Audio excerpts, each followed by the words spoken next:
11 तारीख को नोटिफिकेशन होता है होम डिपार्टमेंट की तरफ से कि खान साहब को बेटर फैसिलिटीज दी जाएं। 15 तारीख को एडिशनल सेशन जज शफकत उल्ला साहब जेल का विजिट करते हैं, जो कि कानून के मुताबिक जज साहबान जो हैं वो वहां पर विजिट करते हैं कि कैदी किस सूरत हाल में रह रहे हैं, उनको फैसिलिटीज कानून के मुताबिक मिल रही हैं, उनका क्या हाल है, और वो रिपोर्ट जमा करवाते हैं। उन्होंने इमरान खान साहब का सेल भी विजिट किया और वहां पर जो हम रोजाना कह रहे थे कि खान साहब के साथ ये सलूक किया जा रहा है, वो उन्होंने अपनी रिपोर्ट के अंदर जो 15 तारीख की है, हालांकि 11 को नोटिफिकेशन हुआ है, सहूलतें वो वाली जो कानून के मुताबिक हम कहते हैं वो नहीं मिली, और उन्होंने कह दिया कि इस तरह से वाकई उनके साथ ट्रीट किया जा रहा है।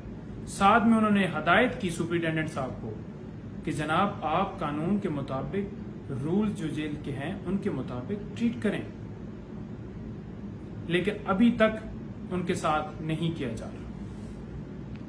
दूसरा आपको पहलू बता दूं कि खान साहब का ये जो पैगाम है वो ये है कि मुझे डी क्लास में रख दें, मुझे इससे बदतर सूरत हाल के अंदर रख दें, मेरे साथ जैसा सलूक मर्जी कर लें, लेकिन मैं बिल्कुल अपने मकसद पे कायम हूं और अपने मकसद को तामील करने के लिए कुर्बानियां देनी पड़ती हैं। अपनी कौम के लिए, जमहूरियत के लिए मैं कुर्बानी दूंगा और मैं अपनी जगह पे कायम हूं। 1 इंच मैं अपनी जगह से पीछे नहीं हटूंगा। मुझे 1000 साल जेल के अंदर रहना पड़े मैं रहूंगा, लेकिन कभी गुलामी नहीं मानूंगा। ये खान साहब का वाज़ेह मैसेज था। दूसरा आपको बता दूं कि शाह महमूद कुरैशी साहब, उनको जिस तरह से गिरफ्तार किया गया, 12 घंटे उन्होंने बताया है कि मुझे पानी और खाना नहीं दिया गया, मुझे टॉर्चर किया गया।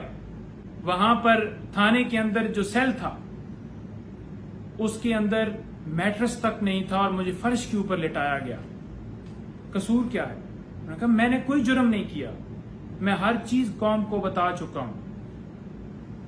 फॉरेन ऑफिस के अंदर कोडेड फॉर्म में साइफर आया और वो ओरिजिनल कॉपी उधर ही पड़ी हुई है। मैंने कोई इंफॉर्मेशन शेयर नहीं की जो सीक्रेट थी।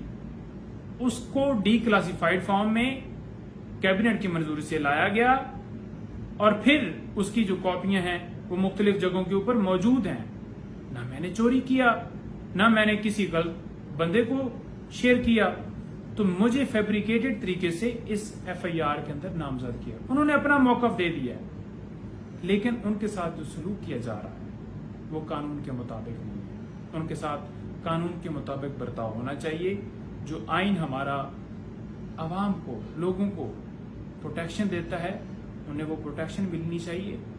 और 13 दिन का जो रिमांड है वो किस लिए मांगा जा रहा था? क्या वो इसलिए मांगा जा रहा था कि उनसे रात दिन एक ही सवाल बार बार करना है, जब वो अपना बयान खुद सारा रिकॉर्ड करा चुके हैं? तो फिर तो रिमांड की कोई उसके अंदर थी नहीं। खान साहब इंक्वायरी के अंदर आते हैं और पेश होते हैं और अपना बयान रिकॉर्ड करवा चुके हैं।